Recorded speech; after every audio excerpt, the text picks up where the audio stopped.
আল্লাহ সুবহানাহু ওয়া তাআলা আমাদেরকে আজকে এই জুমার দিনে জুমার নামাজ আদায়ের উদ্দেশ্যে দুনিয়ার মধ্যে সর্বশ্রেষ্ঠতম জায়গা মসজিদে ইনসানের মধ্যে মাখলুকের মধ্যে সর্বশ্রেষ্ঠতম মাখলুক মানুষ হিসেবে আল্লাহ গোলামি করার জন্য আল্লাহর ঘরে আমাদেরকে আসবে ভাগে আসার তৌফিক দিয়েছেন। এজন্যই শুকর আদায় করে বলি আলহামদুলিল্লাহ। রজব মাস যেহেতু শুরু হয়ে গেল, প্রথমেই আমরা সবাই একসাথে একযোগে আল্লাহ তাআলা শুকর আদায়ের পাশাপাশি রাসূলের শিখানো একটা দোয়া একসাথে পড়ি। পড়েন সবাই, আল্লাহুম্মা বারিক লানা ফি রজব ওয়া শাবান ওয়া বাল্লিগনা রমাদান। আল্লাহুম্মা বারিক লানা ফি রজব ওয়া শাবান ওয়া বাল্লিগনা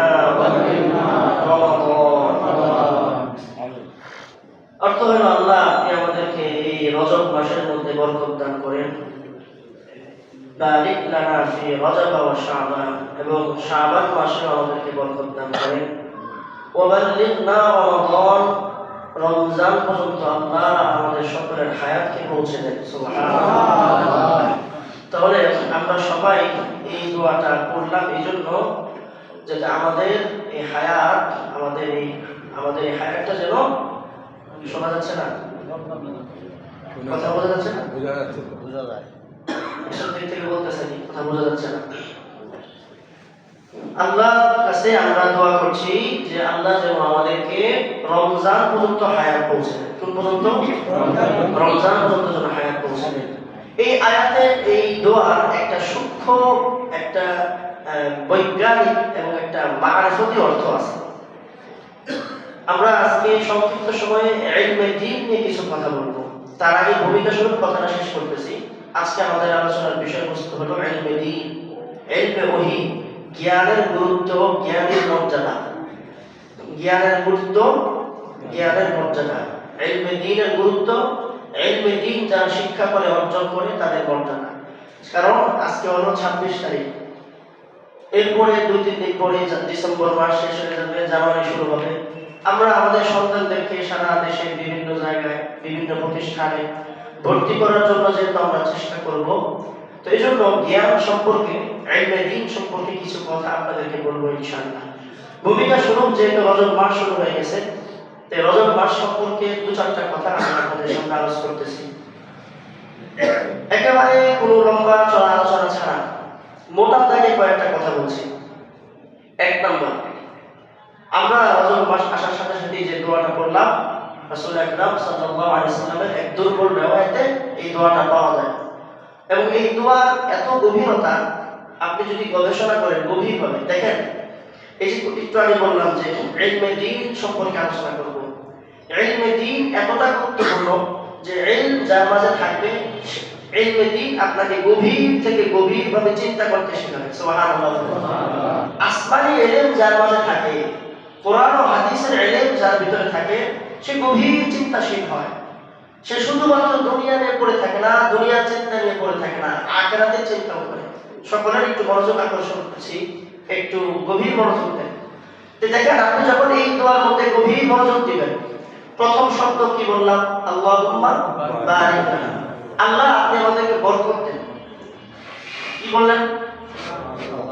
ফি রজব, ফি রজব ওয়া শাবান।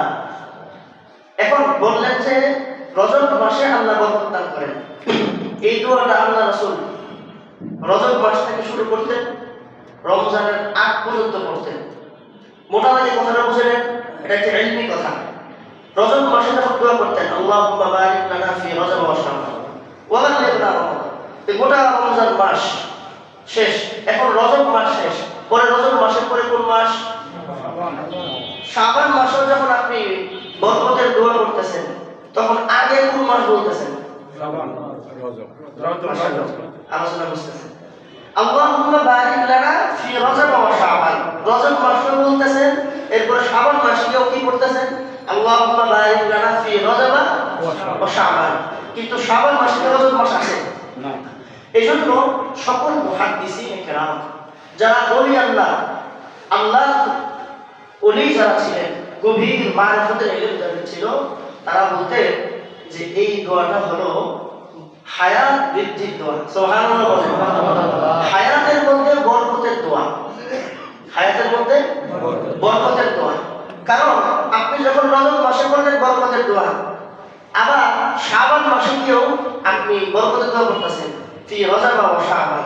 তার মানে আল্লাহ এই যে শাবান মাসে আমি রমজানের বরকতের দোয়া করতেছি, আবার এই শাবান মাসে আমি রজবের কথা বলতেছি, আল্লাহ আগামী বছরে রজব মাস পর্যন্ত আমার হায়াত বাড়ায় দেন।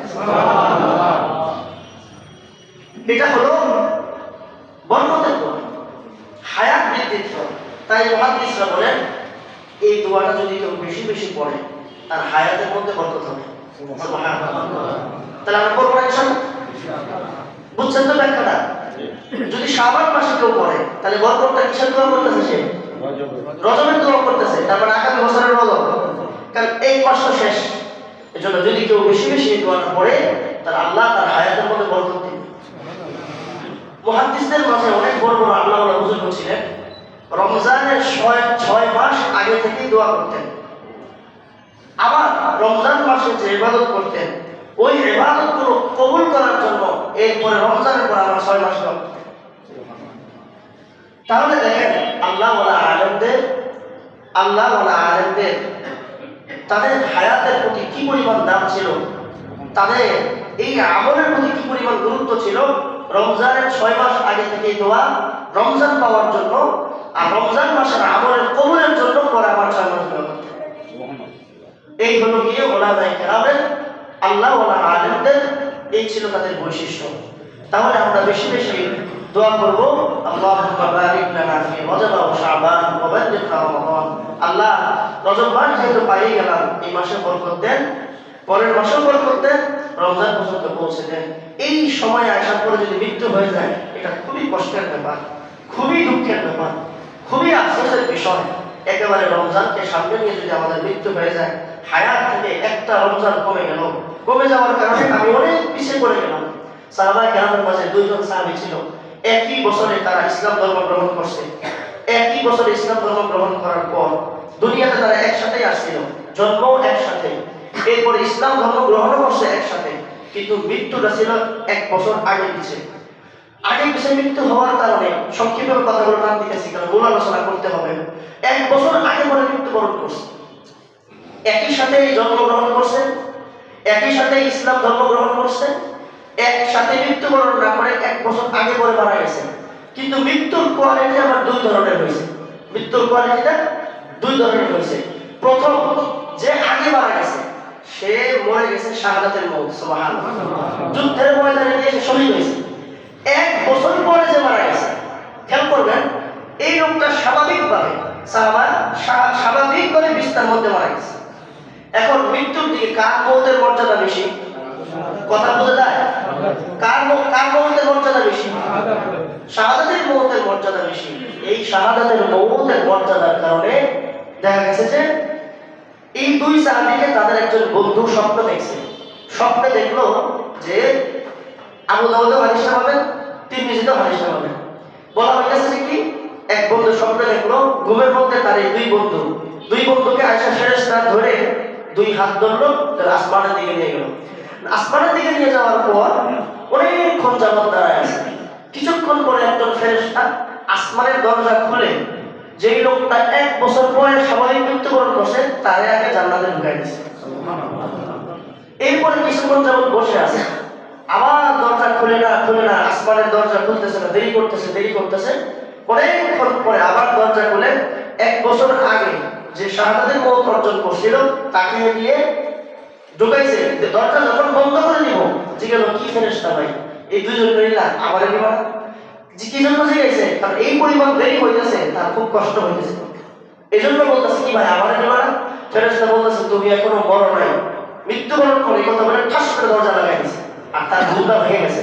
ঘুম থেকে ভেঙে যখন উঠলো, ওঠার পরে সে তাড়াতাড়ি রাসূলের কাছে দৌড় দিল, ইয়া রাসূলুল্লাহ, হায়াতের এই অবস্থা, রাত্রেবেলা ঘুমাইছিলাম, এই স্বপ্নে দেখলাম, ঘটনাটা কি? নবীজি বললেন এটা তো খুব সহজ, এটা তো বোঝার বিষয়। তোমাকে নেয় নাই, তুমি মৃত্যুবরণ করো নাই, কিন্তু যেই লোক সাহাবী বলতেছে ইয়া রাসূলুল্লাহ আমার মাথা ধরতেছে না, যে শহীদ হয়েছে তার তো মর্যাদা বেশি, তার তো দাম বেশি, তাকে নিল পরে, আর যে স্বাভাবিক বরণ করলো তাকে নিল আগে। বিষয়টা তো বুঝতে পারলাম না। আল্লাহ রাসূল তখন বলল, দেখো যে লোকটা 1 বছর পরে মারা গেছে, যদিও তার মৃত্যুটা স্বাভাবিক হয়েছে, আর যে আগে মারা গেছে যদিও তার দামি মৃত্যু, শহীদ মৃত্যু হয়েছে, যে 1 বছর পরে যে মৃত্যুবরণ করছে তার হায়াতের মধ্যে নেক আমল বেশি। সুবহানাল্লাহ। সবচেয়ে গুরুত্ব রাসূল যে বিষয়টার প্রতি দিয়েছে, নবীজি বলেন, দেখো সে 1 বছরে একটা রমজান মাস বেশি পাইছে। সুবহানাল্লাহ।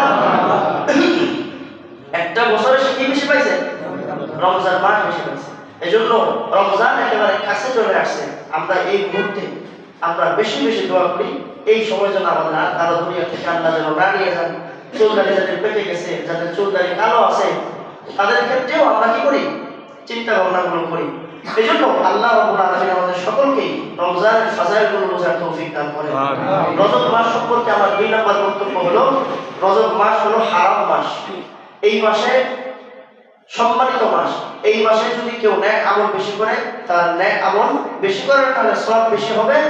এই মাসে যদি কেউ গুনাহ করে, তাহলে গুনাহের কারণে তার গুনার পরিমাণটাও বেশি লেখা হবে। যেহেতু এটা হারাম মাস, হারাম মাসে যদি দাড়ি কাটা হয় তাহলে গুনাহ বেশি হবে। এই জন্য রজব মাসে কেউ আমরা গুনাহ করার চেষ্টা করবো না, সব সময়ের জন্য আমরা গুনাহ থেকে দূরে থাকবো বলি ইনশাআল্লাহ। পরের কথা, হারাম মাস ইসলামে 4টা, এক সিরিয়ালে জিলকদ, জিলহজ, মুহররম, আর হলো রজব। জিলকদ, জিলহজ, মুহররম, আর হলো রজব। এই যে রজব মাস, এই 4 মাসকে আল্লাহ তাআলা কোরআনে বলেছে, ইন্না ইদ্দাতাশ শুহুরি ইনদাল্লাহি 12 শাহরান ফি কিতাবিল্লাহ। আল্লাহর কিতাবের মধ্যে সম্মানিত 4টা মাস আছে। এই হলো 4টা মাস। এই 4 মাসে গুনাহ করলে বেশি গুনাহ হয়। এই 4 মাসে সাহাবায়ে কেরামের যুগে যুদ্ধও হইতো না। কি হইতো না? যুদ্ধ হইতো না। এই জন্য এই মাসগুলোতে আমরা চেষ্টা করব নিজেদেরকে গুনাহ থেকে বাঁচায় রাখবার জন্য। রমজানের প্রস্তুতি হিসাবে বেশি বেশি আমরা দোয়া করব, আল্লাহ আমাদেরকে আমল করার তৌফিক দান করুন। প্রিয় ভাইরা আমার, বিষয়বস্তু যেটা আলোচনা করতে বলছিলাম সেটা হলো কি? প্রথম যে বলছিলাম কোন বিষয়? ইলমে দ্বীন, জ্ঞান। এই পৃথিবীতে যেদিন থেকে মানুষের বসবাস শুরু হয়েছে, সেদিন থেকে এই পৃথিবী মানুষের সাথে সাথে আল্লাহ রাব্বুল আলামিন জ্ঞানও পাঠিয়েছে। আপনি পৃথিবীতে ইলমে দ্বীন ছাড়া, জ্ঞান ছাড়া একটা কাজ করতে পারবেন না। জ্ঞান ছাড়া কোনো একটা কাজ আপনি করতে পারবেন না। আপনি খাবেন, সেখানে জ্ঞান লাগবে। আপনি ঘুমাবেন, সেখানে আপনার জ্ঞান লাগবে। আপনি যে কোনো কাজ করবেন, সেই জায়গায় জ্ঞান লাগবে। জ্ঞান এতটাই গুরুত্বপূর্ণ, আল্লাহ রাব্বুল আলামিন পবিত্র কোরআনুল কারীম যে নাযিল করছে, সর্বশেষ আসমানী গ্রন্থ আল কোরআন, সর্বশেষ নবী মুহাম্মদুর রাসূলুল্লাহ সাল্লাল্লাহু আলাইহি ওয়াসাল্লাম, সেই সর্বশেষ নবীর উপরে সর্বশেষ আসমানী গ্রন্থ আল কোরআনুল কারীমের সর্বপ্রথম আল্লাহ তাআলার হুকুম কি? ইকরা বিসমি রাব্বিকাল্লাযী খালাক। আল্লাহ তাআলার সর্বশেষ গ্রন্থের সর্বপ্রথম হুকুম হলো পড়ো। পড়তে হবে, জ্ঞান অর্জন করতে হবে। আমরা মুসলমানরা সারা দুনিয়াতে আজকে পড়া থেকে অনেক পিছিয়ে আছি। পড়তেছি অনেক, কিন্তু যেই পড়াটা আল্লাহ বেশি পড়তে বলছে সেখান থেকে আমরা পিছিয়ে আছি। ওদিক থেকে আমরা অনেক পিছিয়ে আছি। আল্লাহ বলছে ইকরা, পড়ো বিসমি রাব্বিকাল্লাযী খালাক, যে রব তোমাকে সৃষ্টি করেছে তার নামে তোমরা পড়ো। এখন চিন্তা করে দেখেন, আল্লাহ পড়তে বলছেন, তার মানে কি? জ্ঞান অর্জন করতে বলছেন। জ্ঞান অর্জন করার জন্য আল্লাহ রাব্বুল আলামিন আমাদের শরীরের এই যে বডিটা, এই বডির মধ্যে আল্লাহ তাআলা যতগুলো অঙ্গ দিয়েছে, প্রতিটা অঙ্গই আল্লাহ তাআলা জ্ঞান অর্জন করার জন্য দিয়েছে, আল্লাহকে বোঝার জন্য দিয়েছে। আপনি যদি গভীর গবেষণা করেন লম্বা কথা হয়ে যাবে। হাত আল্লাহ তাআলা দিয়েছে, এটা জ্ঞান অর্জন করার জন্য দিয়েছে। হাত দিয়ে যে কাজ করবেন, ওই কাজটা করতে গেলেও জ্ঞান লাগবে। খাবেন, যে খাওয়াটা খাইতে গেলেও জ্ঞান লাগে। আমি কি ভালো খাবো না খারাপ খাবো? এই খাবারটা আমার স্বাস্থ্যের জন্য উপকার হবে না ক্ষতি হবে? এই খাবার খেলে আমার স্বাস্থ্য কতটুকু উপকার হবে? এই খাবারটা বাসি না টাটকা? এই সব কিছুর জন্য জ্ঞানের দরকার আছে। সব কিছু দরকার আছে ভাই, জ্ঞানের দরকার আছে। চিন্তা করে দেখেন, জ্ঞান এতটাই গুরুত্বপূর্ণ। আল্লাহ নাক দিছে, এটাও জ্ঞানের জন্যই। ব্রেন দিছে জ্ঞান অর্জন করার জন্যই। জবান দিছে, জিহ্বা দিছে, জিহ্বাটাও জ্ঞানের জন্য। এক জিহ্বা কত জ্ঞান আপনাকে দেয়, খাবারের বিষয়ে কত জ্ঞান দেয়, বাসি ময়লা টাটকা এই খাবার সব কিছু জিহ্বা আপনাকে বলতেছে। এই যে বিষয়, এই সকল বিষয়গুলোই আল্লাহ তাআলা কিসের জন্য দিয়েছেন? জ্ঞান অর্জন করার জন্য দিয়েছে, ইলমে দ্বীন শিক্ষার জন্য দিয়েছে। এখন এই যে জ্ঞান আমরা অর্জন করতেছি, জ্ঞান সাধারণত দুনিয়াতে আমরা দেখতেছি কি যে সাধারণত ইলমে দ্বীন বা জ্ঞানকে দুই ভাগে ভাগ করে মানুষ, যদিও এই কথাটা এক না, এই কথাটা ঠিক না। মানুষ বলে যে দুনিয়াবী শিক্ষা, বলে আখিরাতের শিক্ষা। আখিরাতের শিক্ষা, দুনিয়াবী শিক্ষা, এটা বলে ইসলামকে দুই ভাগে ভাগ করে ফেলতেছে মানুষ। বিষয়টা আসলে এমন নয়। আমরা যেটাকে দুনিয়াবী শিক্ষা বলতেছি, এই দুনিয়াবী শিক্ষাও আখিরাতের শিক্ষার একটা অংশ। যত দুনিয়াবী যত শিক্ষা দেখতেছি, অঙ্কের ব্যাপারে কোরআনে আয়াত আছে, বিজ্ঞানের ব্যাপারে কোরআনে আয়াত আছে, কৃষি বিজ্ঞান এই সম্পর্কে আয়াত আছে, বায়োলজিক্যাল বিষয় এই সম্পর্কে আয়াত আছে, কেমিস্ট্রি বিষয়ে অনেক লম্বা লম্বা আলোচনা আছে, ঘটনা আলোচনা আছে। আপনি যদি গভীরভাবে গবেষণা করে দেখেন, এখানে যদি জেনারেল শিক্ষিত ভাইরা থাকেন, আপনারা খেয়াল করে দেখবেন, যদি পড়াশোনা একটু ভালো করে করতে পারেন, সময় পান, এই পৃথিবীতে যত জ্ঞানের উপকরণ বর্তমান আমরা দেখতেছি স্কুল কলেজে, সকল জ্ঞানের মূল গোড়াতে মুসলমান। সব জ্ঞানের সূচনাতে মুসলমান। চিকিৎসা বিজ্ঞান মুসলিমরা আবিষ্কার করছে, ম্যাথমেটিক্স মুসলিমরা আবিষ্কার করছে, ভূগোল মুসলমানদের আবিষ্কার, জ্যামিতি ত্রিকোণমিতি পরিমিতি এগুলো সব মুসলমানদের আবিষ্কার। কিন্তু মুসলমানদেরকে বিগত 2-300 বছরের মধ্যে মুসলমানদেরকে আলাদা করে দিয়েছে যে একদল থাকবে উলামায়ে কেরাম, তারা থাকবে আখিরাতের শিক্ষা নিয়ে, আর জেনারেল শিক্ষা নিয়ে থাকবে অন্য ভাইরা। থেকে আমাদের ভাইদের মাঝে দুইটা ভাগে ভাগ করে দিয়েছে, যার প্রতি বলে এই ভাইদের মনের সাথে আমাদের এই ভাইয়ের মনের মিল হয় না। এগুলো একটু ক্রিটিক্যাল আলোচনা। তো এই জন্য দুনিয়াবী শিক্ষা আখিরাতের শিক্ষায় কথাটা এইভাবে না বলে সকল শিক্ষার বিষয়ে কোরআনে আল্লাহ তাআলা বলছেন। তো এখন এই যে জ্ঞানের কথা যখন বললাম, আল্লাহ আমাদেরকে যা দিয়েছে সব কিছু দিয়ে আমরা জ্ঞান অর্জন করি, জিহ্বা দিয়েও জ্ঞান অর্জন করি, হাত দিয়েও জ্ঞান অর্জন করি, আমার যে চামড়া এই চামড়াটা দিয়েও জ্ঞান অর্জন করি। এই চামড়া কিভাবে জ্ঞান অর্জন করি? চামড়ার মধ্যে একটা মশা যখন কামড় দেয়, ব্যথা লাগে কিনা? ব্যথা লাগে না? এই ব্যথা লাগার পরে চামড়া এটা ব্রেনে খবর দেয় যে তোমার শরীরের মধ্যে একজন বসছে, কামড় দিচ্ছে। এভাবে এই কথাগুলো বলতে গেলে অনেক লম্বা কথা। এজন্য আল্লাহ তাআলা আমাদেরকে জিহ্বা দিছে, নাসিকা দিছে, কান দিছে, জবান দিছে, আকল দিছে, চামড়া দিছে। এই সব কিছু আল্লাহ রাব্বুল আলামিন জ্ঞান অর্জন করার জন্যই দিয়েছে। কিন্তু আমরা পড়াশোনা করতেছি, পৃথিবীতে যারা যত কিছু আবিষ্কার করছে সবাই জ্ঞান দিয়েই করেছে। এখন আমরা কে কতটুকু জ্ঞান অর্জন করব? কতটুকু জ্ঞান অর্জন করব? সর্বপ্রথম আমরা কোন জ্ঞানটা অর্জন করব? সর্বপ্রথম আমাদের কিভাবে জ্ঞানের সূচনা করতে হবে, এটা নিয়ে আজকে অল্প একটু কথা বলবো।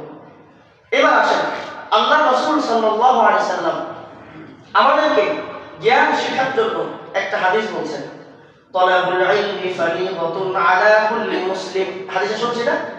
তালাবুল ইলমি ফারিদাতুন আলা কুল্লি মুসলিম। আল্লাহ রাসূল বলতেছেন দ্বীনের জ্ঞান অর্জন করা, দ্বীনি ইলম অর্জন করা আলা কুল্লি মুসলিম, সকল মুসলমানের উপরে কি ফরজ। দ্বীনের জ্ঞান অর্জন করা সকল মুসলমানের উপরে ফরজ।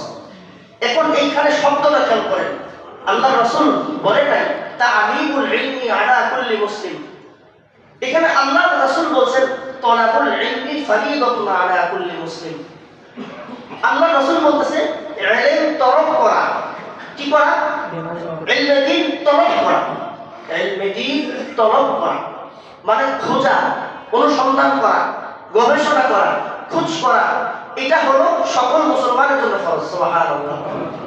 এখানে তালিম যদি বলতেন তাহলে শিক্ষা করা অর্থ আসতো। এখন আল্লাহ রাসূল তালাবুল ইলমি ফারিদাতুন আলা কুল্লি মুসলিম, সকল মুসলমানের উপর ইলমে দ্বীন অর্জন করা ফরজ। এখন এই কথাগুলো বলতে গিয়ে জ্ঞান দুই ভাগে বিভক্ত হয়েছে।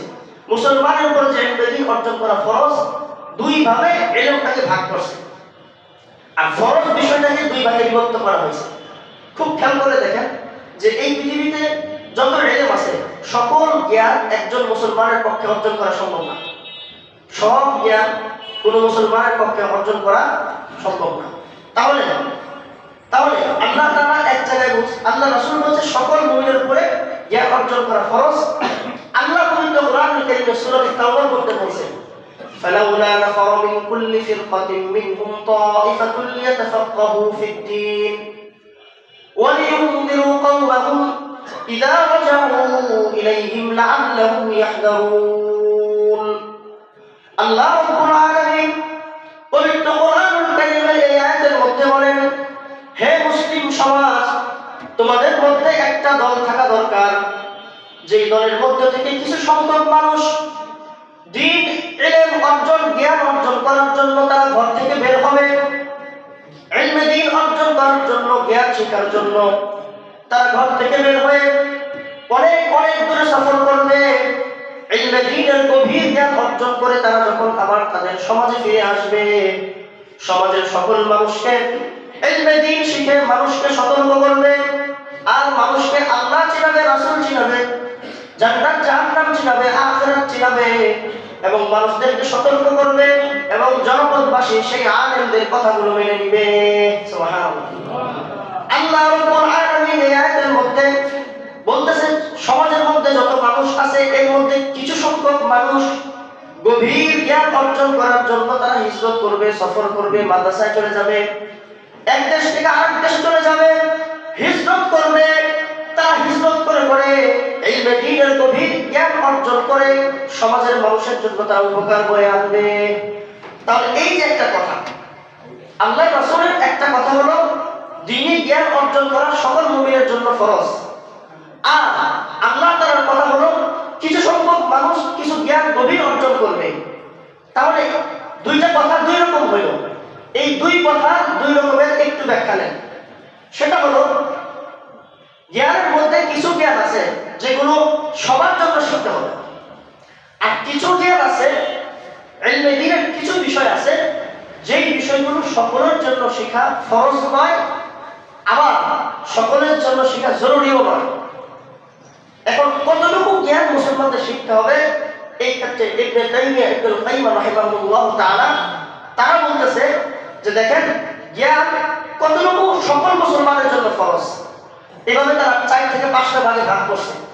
1 নাম্বার, একজন মুমিন সাধারণভাবে সকল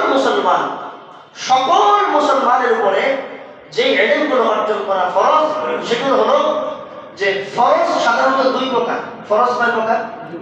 2 প্রকার। একটা হলো ফরজে আইন, আরেকটা কি? ফরজে কিফায়া।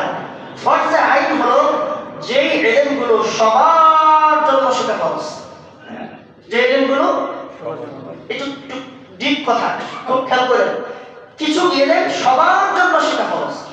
এটা কি? 1 নাম্বার। আমরা যেটা কালিমা পড়ি, আমানতু বিল্লাহ, পড়ে ওয়া মালাইকাতিহি, পড়ে বলেন সবাই পড়ে একবার, ওয়া কুতুবিহি ওয়া রুসুলিহি ওয়াল ইয়াউমিল আখির ওয়াল কদরি খাইরিহি ওয়া শাররিহি মিনাল্লাহি তাআলা ওয়াল বা'থি বা'দাল মাউত। আমানতু বিল্লাহি ওয়া মালাইকাতিহি ওয়া কুতুবিহি ওয়া রুসুলিহি। এক কথায় এখানে ঈমানের কয়টা শাখা আছে? 7টা শাখা। প্রথমত 5টা, আরো 2টা পরবর্তীতে যোগ হয়েছে, কারণ ওয়াল ইয়াউমিল আখির, আখিরাতের মধ্যে তো কবরের কথা আছে। এজন্য প্রথমত 5টা, একটু বিশ্লেষণ করে 7টা উলামায়ে কেরাম বানাইছে। এখানে একজন মুমিনকে আল্লাহ রাব্বুল আলামিন ইলমে দ্বীন শিখার কথা যে বলছেন আল্লাহর রাসূল, এই ইলমে দ্বীনের মধ্যে ঈমানের যে 7টা বিষয়, এই 7 বিষয়ে সকল মুসলমানের ইলম অর্জন করতে হবে। তার মানে আল্লাহ সম্পর্কে জ্ঞান রাখতে হবে।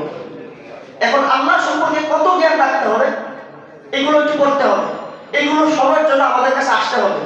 আমরা নামাজের পরে যদি বসে থাকি, আমরা তো আমাদের কাছে সবসময় থাকি। আল্লাহ সম্পর্কে যে কত জ্ঞান দরকার আমাদের, এটা যদি কোনো একটা বিষয় যদি কখনো একটা বিষয় আলোচনা করি, তখন বুঝতে পারবেন যে আল্লাহ সম্পর্কে আমাদের কত ইলম রাখা জরুরি। সমাজের 70 থেকে 80% মুসলমান আল্লাহ সম্পর্কে সঠিক জ্ঞান জানে না। এজন্যই তারা শিরকের সাথে লিপ্ত হয়ে যায়, মাজারে বাজারে গাজারে চলে যায়। এই জন্য আল্লাহ সম্পর্কে জ্ঞান রাখা, আল্লাহ 99টা নাম আছে, 99টা নামের উপরে ইলমে দ্বীন অর্জন করা। আল্লাহ কিছু কিছু গুণ আছে, এই গুণের উপরে জ্ঞান রাখা। আল্লাহর গুণের সাথে মানুষের কিছু গুণের মিল আছে, এগুলোর ব্যাখ্যা কি হবে এই সম্পর্কে জানা। যেমন আল্লাহ কোরআনে বলছেন লাইসা কামিসলিহি শাই ওয়া হুয়াস সামিউল বাসীর। আল্লাহ তাআলা শোনেন এবং আল্লাহ তাআলা দেখেন।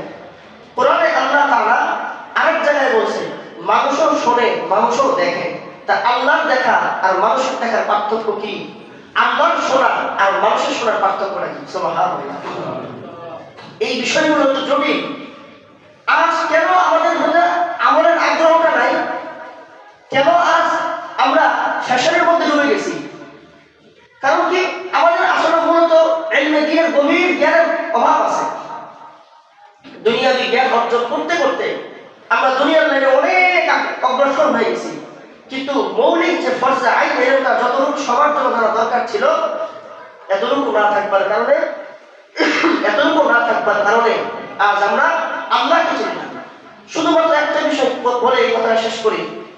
দুনিয়াতে যার পরিচয় আমরা জানি তাকে আমরা মূল্যায়ন করি, যার পরিচয় জানি তাকে ভয় করি। যেমন প্রধানমন্ত্রীর পরিচয় জানি, তার ক্ষমতা সম্পর্কে জানি, তাই তার কথা শুনলে আমাদের ভয় লাগে। রাস্তা দিয়ে যখন যাই ট্রাফিক পুলিশ, সাধারণত একটা ট্রাফিক পুলিশের হাতে একটা লাঠি আছে, তার পরিচয় সম্পর্কে জানি, এই জন্য তাদেরও আমরা ভয় পাই। সেনাবাহিনীর পাওয়ার সম্পর্কে জানি, তাদের পরিচয় জানি, তাদেরকে আমরা ভয় পাই। কিন্তু আজ আমরা কেন গুনাহ করি? কেন সময়ের পর সময় গুনাহ হচ্ছে? রাতে গুনাহ, দিনে গুনাহ, কেন সকল গুনাহ হয়? আল্লাহর পরিচয় আমাদের দেয় নাই। সুবহানাল্লাহ। আল্লাহর ক্ষমতা সম্পর্কে আমরা জানি না, আল্লাহ কতটুকু দেখে জানি না, আল্লাহ কতটুকু শুনে জানি না, আল্লাহ কতটুকু শুনে আমরা জানি না। আল্লাহর ইলম সম্পর্কে আমাদের জানা নাই। এই যে আমানতু বিল্লাহ, আমি ঈমান আনলাম আল্লাহ তাআলার উপরে, তারপরে আমি আল্লাহর উপরে কি পরিমাণ ইলম আনতে হবে? এক, আল্লাহ সত্তা, সত্তাগত রবের উপর ঈমান আনতে হবে। দুই নম্বরে আল্লাহর ইলম যে আছে, আল্লাহর ইলমের উপর আমাদের ঈমান আনতে হবে। আল্লাহ একজন সত্তা, সত্তাগত রবের উপর ঈমান আনতে হবে। আল্লাহর ইলমের উপর আমাদের ঈমান আনতে হবে। আল্লাহর গুণের উপর ঈমান আনতে হবে। শুধু আজকে একটু বলি শোনেন, আল্লাহ কত মহাজ্ঞানী, আল্লাহ কত বড় জ্ঞানী। দেখেন আল্লাহর জ্ঞানের পরিধি কত বড়। এই মসজিদটাকে আমরা খুঁটি ছাড়া আটকায় রাখতে পারি না, বিশাল আসমান আল্লাহ খুঁটি ছাড়া আটকায় রাখছে। সুবহানাল্লাহ বলবেন না? আল্লাহ তাআলা আমাদেরকে আরেকটা কথা শুধু বলি, সূরাতুল কিয়ামা এর শুরুতে 2 নম্বর 3 নম্বর আয়াত আল্লাহ আমাদের শরীরের মধ্যে একটা অঙ্গের কথা আল্লাহ ইঙ্গিত করছেন। আল্লাহ বলেন আয়াহসাবুল ইনসান আল্লা নাজমা ইযামা বালা কাদিরিনা আলা আন নুসাওয়িয়া বানানা। আপনি চিন্তা করে দেখেন তো, আমরা যারা গ্রাফিক্সের কাজ করি, একজন গ্রাফিক্স ডিজাইনার সে সর্বোচ্চ কতটুকু ডিজাইন করতে পারে? তারা যদি একটা কাজ দেন যে তুমি এই ওয়ালটার মধ্যে তোমার ব্রেইনে যতগুলো কালার আছে সবগুলো কালার তুমি দেখো, সে সর্বোচ্চ একটা ওয়ালের মধ্যে দেখবেন যে 50 রকম, 100 রকম, বা সর্বোচ্চ 1000, 2000, 5000 একটা কালারের সে একটা অঙ্কন করতে পারবে, বেশি সে পারবে না। কিন্তু আজকের এই পৃথিবীতে বর্তমান হিসাব অনুযায়ী 800 কোটির উপরে মানুষ। সুবহানাল্লাহ। কত কোটি মানুষ? 800 কোটি মানুষ। আপনারা সবাই জানেন 800 কোটি মানুষের এই বৃদ্ধা আঙ্গুলি ফিঙ্গারপ্রিন্টের মিল আছে? মিল আছে? একবার জোরে আল্লাহু আকবার বলুন তো। 800 কোটি মানুষের ফিঙ্গারপ্রিন্টের মিল নাই। এত 800 কোটি মানুষের এই ফিঙ্গারপ্রিন্টের এই জায়গায় এত বড় নমুনা কার হাতে তৈরি? এটা জোরে বলেন। এত বড় ক্ষমতা কার? এটা হলো আল্লাহর শক্তি, আল্লাহর ইলমের শক্তি, আল্লাহর জ্ঞানের শক্তি। সুবহানাল্লাহ। এই ইলম, এই জ্ঞান, এই শক্তি যখন আমার দেমাগে আসবে আর আমি যখন আমার রবের পরিচয় পাবো, তখন আমার অন্তরটা নূরে আলোকিত হয়ে যাবে। রবকে চিনতে হবে, রবকে চিনতে হবে, রব সম্পর্কে ইলম লাগবে। রবের যখন ইলম চলে আসবে, ইলমে দ্বীনের মর্যাদা যখন আমার ভিতরে আসবে, তখন এই মিম্বারে কে কথা বলতেছে এটা আর কেউ দেখবে না। দেখবে মিম্বার থেকে কি বলা হচ্ছে। কারণ যে এখানে যে কথাই বলো, এখানে যদি সর্বোচ্চ বক্তাও আসে, সেও কোরআন সুন্নাহ থেকে কথা বলবে। একজন আড্ডা থেকে আড্ডা যদি রিক্সার ড্রাইভারও যদি এখানে বসে পড়ে, সেও এই জায়গায় আল্লাহ আল্লাহ রাসূলের কথাই বলবে। সুবহানাল্লাহ। সে দেখবে কেউ কে কথা বলতেছে দেখার টাইম নাই। ছোট্ট একটা ঘটনা শোনেন।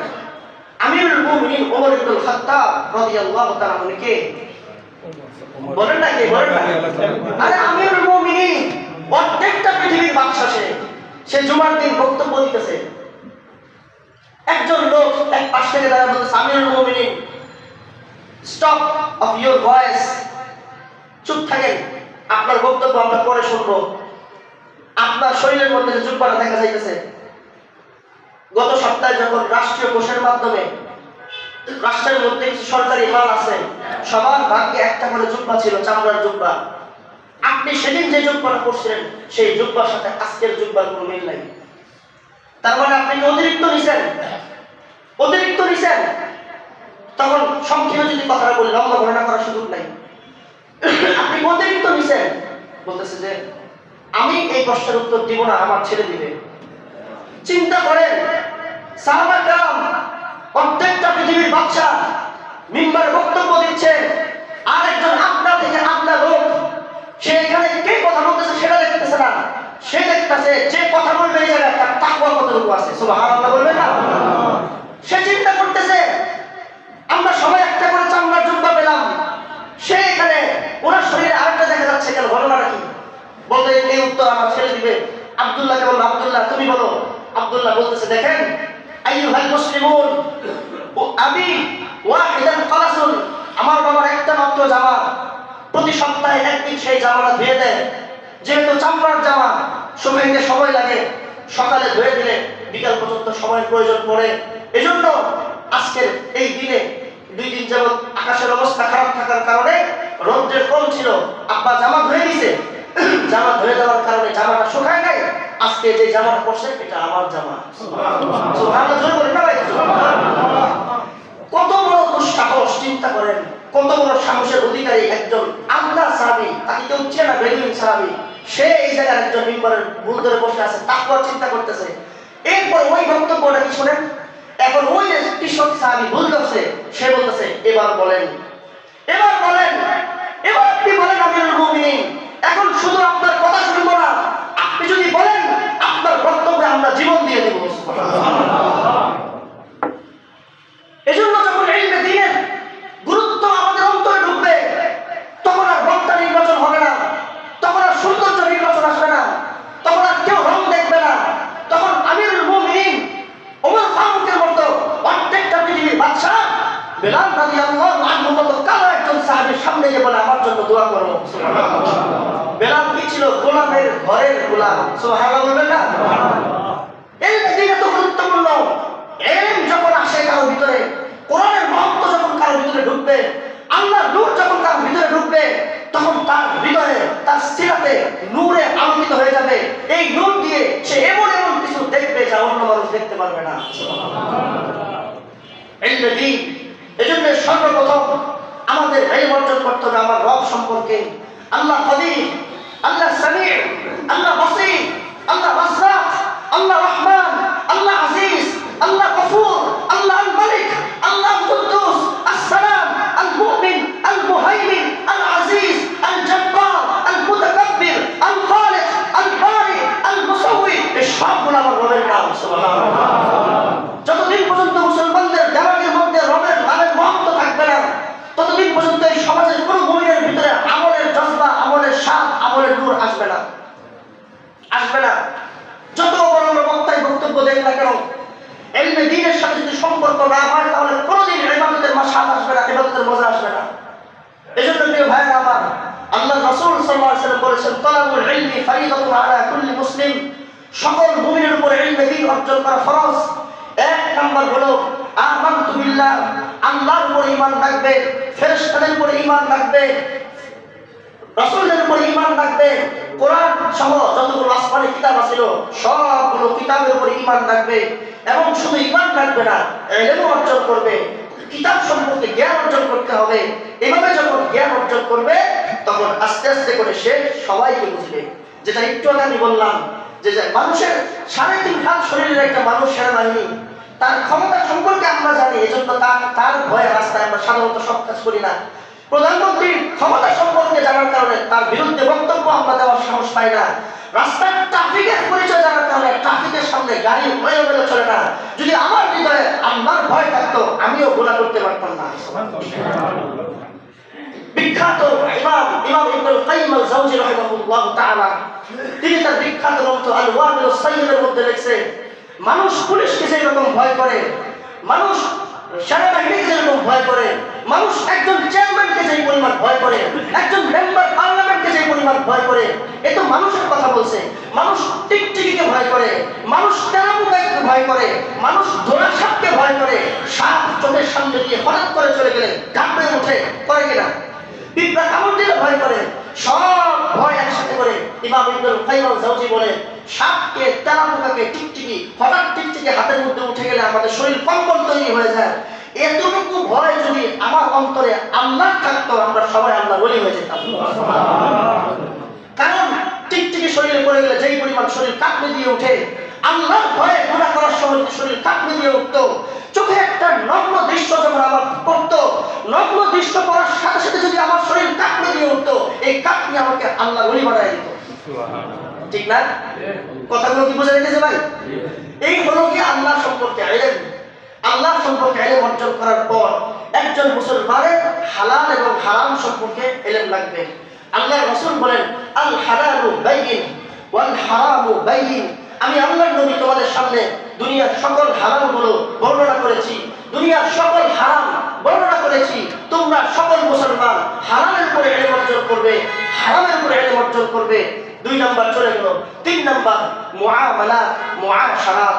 মুআমালাত, মুআশারাত, সমাজের মানুষের সাথে মানুষের পারস্পরিক সম্পর্ক কেমন হবে, পারস্পরিক লেনদেন কেমন হবে, পারস্পরিক সম্পর্ক কেমন হবে, হাসি কেমন হবে, কান্না কেমন হবে, বিবাহ কেমন হবে, তালাক কেমন হবে, সন্তান হওয়ার পর সন্তানের লালন পালন পদ্ধতি কি হবে, স্বামী স্ত্রীর সম্পর্ক কেমন হবে। এক কথায় আদাবুল মুআশারাত, ব্যবসা বাণিজ্য কি হবে, কায় কারবার কি হবে, কিভাবে পণ্য কিনবা, কিভাবে পণ্য বিক্রি করবা, এই জাতীয় ক্রয় বিক্রয়ের জ্ঞান, সফরের জ্ঞান, হালতের জ্ঞান, এই সব ইলম, এক কথা হালাল এবং হারাম, এই সব কিছু শিখতে হবে। আদাবুল মুআশারাত, সামাজিক রীতিনীতিগুলো তোমাদের শিখতে হবে। বুঝাইতে পারছি? সামাজিক রীতিনীতি সংক্ষেপে কথাগুলো বলতেছি। এজন্য ভাই এই ইলম সকল মুমিনের জন্য শিখা ফরজ। আজকে বাংলাদেশের মধ্যে আমি এই কথাগুলো সব জায়গায় বলার চেষ্টা করি, যত মাহফিলে যাই সব সময় বলি যে ভাই মূল জায়গা থেকে সরে গিয়ে আপনি যত সুন্দরের পিছনে দৌড়ান কোনো লাভ হবে না। আমরা মূল জায়গা থেকে সবাই সরে গিয়ে নকলের পিছনে সবাই দৌড়াচ্ছি, নকল যেটা মূল সেখান থেকে আমরা দূরে সরে গেছি। আমাদের বাংলাদেশে কতজন ব্যবসায়ী আছে, ব্যবসা করার শুরুতে ব্যবসার A to Z সুন্নত তরিকার নিয়ম কয়জন মুখে হাত দিয়ে বলতে পারবেন যে একজন আলেমের কাছ থেকে বুঝছি? একটা রাষ্ট্রের পরিচালনা করতে গেলে ব্যাংকিং ব্যবস্থা শুরু থেকে নিয়ে আদ্যপ্রান্ত ইসলামী তরিকার ব্যাংকিং ব্যবস্থা বাংলাদেশে একটাও নেই। কেউ এগুলো বলতেছে না কথাগুলা, কারণ এই জ্ঞান থেকে সবাই দূরে সরে গেছে, আল্লাহর দেওয়া বিধান সবাই ভুলে গেছে। এজন্য সামাজিক রীতিনীতি কি হবে এই সম্পর্কে সকল মুমিনের ইলম অর্জন করতে হবে। আখেরি কথা হলো ইবাদত, শরীয়তের যতগুলো ইবাদত আছে সবগুলো ইবাদতের সম্পর্কে প্রত্যেকটা মুমিনের যথেষ্ট পরিমাণে ইলম অর্জন করতে হবে। নামাজ, রোজা, হজ, যাকাত, এই বিষয়গুলো সম্পর্কে সকল মুমিনের ইলম অর্জন করতে হবে। বুঝাইতে পারছি ভাই? এই হলো তালাবুল ইলমি ফরিদাতুন আলা কুল্লি মুসলিম। সকল মুমিনের উপরে যে ইলম অর্জন করা ফরজ, এগুলো এই 4টা শাখা।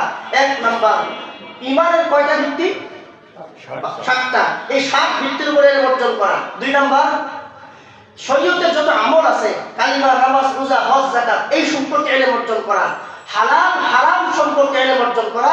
4 নাম্বার হলো সামাজিক রীতিনীতি, কতটুকু কিভাবে ব্যবসা কায় কারবার করব, এই সব সম্পর্কে ইলম অর্জন করা সকল মুমিনের উপরে ফরজ। বুঝাইতে পারছি ভাই?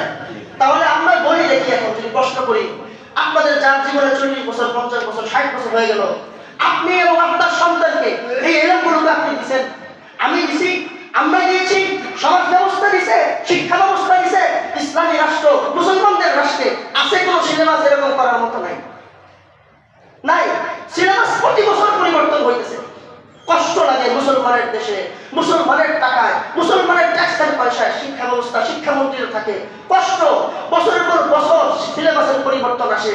কখনো তা কোনো ব্যক্তির জীবনী ঢুকায়, কোনো ব্যক্তির জীবনী পরিবর্তন হয়। শুধুমাত্র রাজনৈতিক প্রতিহিংসার কারণে একদল এসে তাদের নেতাদের জীবনী ঢুকায়, আরেকদল এসে তাদের নেতাদের জীবনী বাদ দেয়। কিন্তু খলিফাতুল মুসলিমিন আমিরুল মুমিনিন আবু বকর সিদ্দিক রাদিয়াল্লাহু আনহুর জীবনীগুলো সমাজে নাই। ওমর ফারুকের জীবনী নাই, উসমানের জীবনী নাই। আপনি বলেন তাহলে আমরা কোথায় যাব? একটা ঘটনা মনে পড়ে গেছে। আমি যে একটু আগে বললাম, এই যে সামাজিক রীতিনীতি, সমাজ কিভাবে সুন্দর থাকবে, সমাজের মানুষের মাঝে কি পরিমাণ ভালোবাসা থাকবে, সমাজের মুসলমানদের মাঝে, গায়ের মুসলমানদের মাঝে কি পরিমাণ মহব্বত থাকবে। একটা ঘটনা শুধু আপনারা শুনেন, বলেন দেখি এই একটা ঘটনা যদি আমাদের মুসলমানদের ইসলাম ধর্মের শিক্ষা বইয়ের মধ্যে যদি এই ঘটনাটা দিত, তাহলে বলেন তো দেখি কি হইতো। একদিন আল্লাহ রাসূল সাল্লাল্লাহু আলাইহি সাল্লাম একসাথে বসা, ডানে আবু বকর, বায়ে ওমর, সামনে আলহামদুলিল্লাহ এক ঝাঁক বড় বড় সাহাবায়ে কেরাম। আসরের নামাজের ওয়াক্ত হয়ে গেছে, আর মাত্র 3 মিনিট সময় বাকি আছে জামাতের। ঠিক এই মুহূর্তে ভরা মাঠের মজলিসের মধ্যে হঠাৎ করে একটা দুর্গন্ধ বের হয়েছে। বুঝতে পারছেন কি করছে? বুঝতে পারছেন কি হয়েছে? এখানে দুর্গন্ধ যদি বেরিয়েছে, তার মানে কি হয়েছে? গ্যাস বের হয়েছে। একজনের ওযু চলে গেছে, মুসলমান ভাইরা আমার খেয়াল করেন এই ঘটনাটা। কি মহব্বত ছিল মুসলমানদের মাঝে, কি ভালোবাসা ছিল মুসলমানদের মাঝে। আজ মুসলিমকে হত্যা করে। এখানে তো কি ঘটনা! আল্লাহু আকবার কাবীরা। যখন এমন পরিস্থিতি, এক সাহাবী আরেক সাহাবীর দিকে তাকায়, একজন আরেকজনের দিকে তাকায়, কি দেখতেছে? যে দেখা যায় এখন কে ওযু করতে যায়। নামাজের মাত্র 2 মিনিট জামাতের বাকি। এই মুহূর্তে যে উঠে ওযু করতে যাবে পিছনে, কার লজ্জা করবে না? কথা কি বুঝাইতে পারেনি ভাই? তার কি করবে? লজ্জা করবে। তার সে বিশাল ঘরে মনে লজ্জা পাবে, শরম পাবে। একজন মুমিনকে লজ্জা দিতে পারে না। এক মুমিন একজন মুমিনকে অসম্মান করতে পারে না। কোন মুমিনের চরিত্রের উপর আঘাত করতে পারে না। এই দিন যার হৃদয়ে থাকে, আল্লাহর ইলম, রাসূলের ইলম যার অন্তরে থাকে, সে কখনো কোনো মুমিনের চরিত্র আঘাত করতে পারে না। রাস্তায় কখনো মুমিনের বদনাম করতে পারে না। মুমিনের ছেলে আর মেয়ের ব্যাপারে বদনাম করতে পারে না। কোন মুমিনের মেয়ের বিবাহ ভেঙে দিতে পারে না। কোন মুমিনের দোকানে যাওয়াকে নিষেধ করতে পারে না। ব্যবসা বাণিজ্যের প্রতি হিংসা, বাড়িয়ালা হিংসাগুলো করতে পারে না ভাই, করতে পারে না। ঠিক কিনা বলেন না কেন? তখন আল্লাহ রাসূল সাল্লাল্লাহু আলাইহি সাল্লাম কি করবে, কি কর্তব্য বিমূঢ়। এক সাহাবী আরেক সাহাবীর দিকে তাকায় আছে। কে এখন ওযু করতে যায় সেই দৃশ্য দেখবে। এই দৃশ্য, এই খেলা দেখার জন্য সবাই যখন রেডি, আল্লাহ রাসূল চিন্তার মধ্যে পড়ে গেল, হ্যাঁ এখন যে ওযু করতে যাবে সে কি পরিমাণ লজ্জা পাবে। কেউ উঠতেছে না। হঠাৎ করে আব্দুল্লাহ ইবনে আব্বাস রাদিয়াল্লাহু তাআলা আনহু অথবা আব্দুল্লাহ ইবনে মাসউদ রাদিয়াল্লাহু তাআলা আনহু, আল্লাহ ওনাদের সম্মানকে আরো বাড়ায় দেখ, আমিন বলেন। আল্লাহ আমাদের সাহাবীদের সম্মান বাড়ায় দেখ। তিনি দাঁড়ায় বলতেছে, ইয়া রাসূলুল্লাহ সাল্লাল্লাহু আলাইহি ওয়াসাল্লাম, চলেন ইয়া রাসূলুল্লাহ, আমরা এখন সবাই একসাথে আসরের নামাজের জন্য সবাই একসাথে ওযু করি। সবাই একসাথে ওযু করি, চলেন। রাসূল খুশিতে বসা থেকে দাঁড়িয়ে গেছে, বলতেছে, আব্দুল্লাহ তোমার মাথায় বুদ্ধি কিভাবে আসলো? একটা কথা সকল মুসলমানের সামনে একজন মুসলমানের ইজ্জত বাঁচাই দিচ্ছে। সুবহানাল্লাহ বলবেন না? এই ছিল ইসলাম, এই ছিল ইলম। ইলম যার মাথায় চলে আসলে, ইলম যার ভিতরে ঢুকে, সে তখন অন্য জগতে বসবাস করে, সে তখন অন্য একটা মানুষ হয়ে যায়।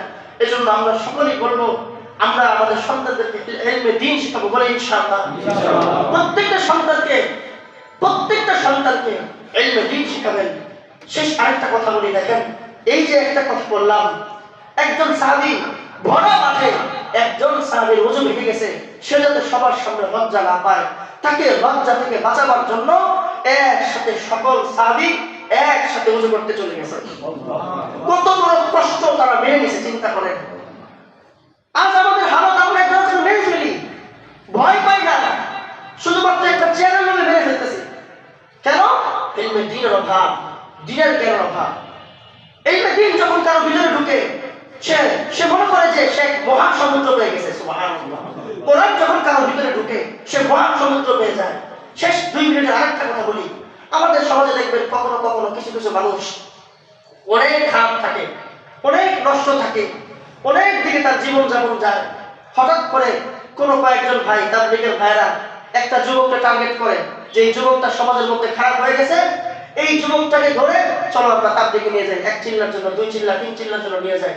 এরকম করে করে কিছু ভাই একটা সমাজের সবচেয়ে খারাপ ছেলেটাকে ধরে যখন নিয়ে যায় তাবলীগে, 1 চিল্লা 2 চিল্লা 3 চিল্লা দিয়ে আসার পর 120 দিন সে যখন আল্লাহর রাস্তায় থাকে, তাকে 6টা ইলম দেওয়া হয়। ঠিক না? তাবলীগের উসুল কয়টা? কালিমা, নামাজ, ইলম ও জিকির, ইকরামুল মুসলিমিন, সহিহ, দাওয়াত ও তাবলীগ। চিন্তা করে দেখুন, এই একটা মানুষ সবচেয়ে খারাপ, এই মানুষটাকে যখন 3 চিল্লা দেওয়ার পর 6টা ইলম যখন তার মাঝে ঢুকে, তার মাঝে তার জীবনে কি পরিমাণ বিপ্লব ঘটে। আমি আমার 2 চোখে হাজারো তাবলীগ সাথে দেখছি যারা চিল্লা দিয়ে আসার পরে সব সময় এত বড় বড় দাঁড়িয়ে রাখছে, তার বিবির পর্দা করাইছে, তার সন্তানকে পর্দা করাইছে, তার ছেলে মেয়েকে পর্দা করাইছে। সে ইলমের মহান সমুদ্রে যখন চলে যায়, এই 6টা ইলম তার জীবনে ব্যাপক পরিবর্তন করে দেয়। সুবহানাল্লাহ। ইলমগুলো ঢোকার কারণে সে খালি আল্লাহওয়ালা হইতে শিখে, তার পকেটে মেসওয়াক ঢুকে, তার আস্তে আস্তে গুনাহ কমে যায়। সে নামাজের প্রথম কাতারে আসার চেষ্টা করে, ডান দিকে বসে বসে আল্লাহু আকবার কাবীরা, কিভাবে যে নামাজ পড়ে কত তাবলীগের সাথে আছে বুঝাইতে পারবো না। তাহলে চিন্তা করেন, এই মানুষটা যদি 6টা ইলমের কারণে তার মধ্যে এত ব্যাপক পরিবর্তন আসে, আল্লাহ তাআলা যে আলেমের অন্তরে পবিত্র কোরআনুল কারীমের হাফেজ হওয়ার সৌভাগ্য দেন, যেই আলেম প্রায় 3 লক্ষ হাদিসের হাফেজ হয়, 3 লক্ষ হাদিসের আলেম হয়, 6660 আয়াতের আলেম হয়, সে যখন ইলম অর্জন করে, সে যখন আলেম হয়, তখন তার অন্তরটা কি পরিমাণ রাজকীয় হয়ে যায়। সুবহানাল্লাহ বলবেন না? অনেকেই বলে হুজুর এত চিল্লায় কেন, হুজুর এত কথা বলে কেন, হুজুরের সব জায়গায় হাত ধরে কেন? আরে ভাই, কোরআন ও হাদিসের ইলম তার অন্তরটাকে যখন ঢুকে যায়, তখন তার ভিতরে এক মহা সমুদ্র তৈরি হয়। এই মহা সমুদ্র দিয়ে পৃথিবীর বড় বড় রাজা বাদশাদেরকেও আল্লাহর কোরআনের সামনে একজন আলেম কিছুই মনে করে না। ঠিক কিনা বলেন? কিচ্ছু মনে করে না। এটা হলো ইলমে দ্বীনের পাওয়ার। এজন্য মহান আল্লাহ রাব্বুল আলামিন আমাদের সকলকে ইলমে দ্বীন প্রত্যেকটা মুসলমানকে অর্জন করার তৌফিক দান করেন। আমিন। এবং আমাদের রাষ্ট্রের পক্ষ থেকে বলি, জানুয়ারি মাস আসতেছে, যদি এখানে গোয়েন্দা বাহিনী থাকেন, পুলিশ থাকেন, আরো যদি কোনো বড় কর্মকর্তা থাকেন, আপনাদের কাছে বলি, আপনারও সন্তান আছে, আমাদেরও সন্তান আছে, সবার সন্তান আছে। আপনাদের কাছে কোনো যদি বিনতি করি, আশেপাশের মুসলমানের এই রাষ্ট্রের জানুয়ারি থেকে যে শিক্ষা ব্যবস্থা দেওয়া হবে, এই শিক্ষা ব্যবস্থার মধ্যে ইসলামী যে একটা চ্যাপ্টার থাকবে, এই ইসলামিক শিক্ষার চ্যাপ্টারের পরীক্ষাটা বাধ্যতামূলক করা হোক। বলেন ঠিক কিনা? জোরে বলেন ঠিক কিনা? আমাদের ইসলাম শিক্ষা পরীক্ষাটা বাধ্যতামূলক না। বাধ্যতামূলক না থাকার কারণে ছাত্ররা এটা পড়ে না। যতটুকু ইসলাম শিক্ষা সেটা পড়ে না। না পড়ার কারণে মেট্রিকের ছেলে 5 ওয়াক্ত নামাজ জানে না, এসএসসির ছেলে রোজা জানে না, এসএসসির ছেলে যাকাত জানে না। আমরা সরকারের কাছে করজোরে অত্যন্ত বিনয় মনে আমরা আবেদন করি, আপনার নতুন শিক্ষা সিলেবাসের মধ্যে খলিফাদের জীবনী এক করেন। ঠিক কিনা বলেন? ওমর ফারুকের জীবনী এক করেন, আবু বকর সিদ্দিকের জীবনী এক করেন। আমাদের সকলের কলিজার টুকরা মুহাম্মাদুর রাসূলুল্লাহ সাল্লাল্লাহু আলাইহি সাল্লামের জীবনী, বিদায় হজের ভাষণ সহ গুরুত্বপূর্ণ চ্যাপ্টারগুলো ইসলাম শিক্ষা বইয়ে এক হোক। এটা চান কিনা সবাই? আল্লাহ আমাদের সকলকে তৌফিক দান করেন। যতটুকু কথা বলেছি, আল্লাহ আগে আমাকে, আগে আমার পরিবারকে, আমার স্ত্রীকে, আমার বাবা মাকে আগে আমল করার তৌফিক দান করেন। অতঃপর আপনাদের সকলকে আল্লাহ আমল করার তৌফিক দান করেন। যারা সুন্নাত করে নাই সুন্নাত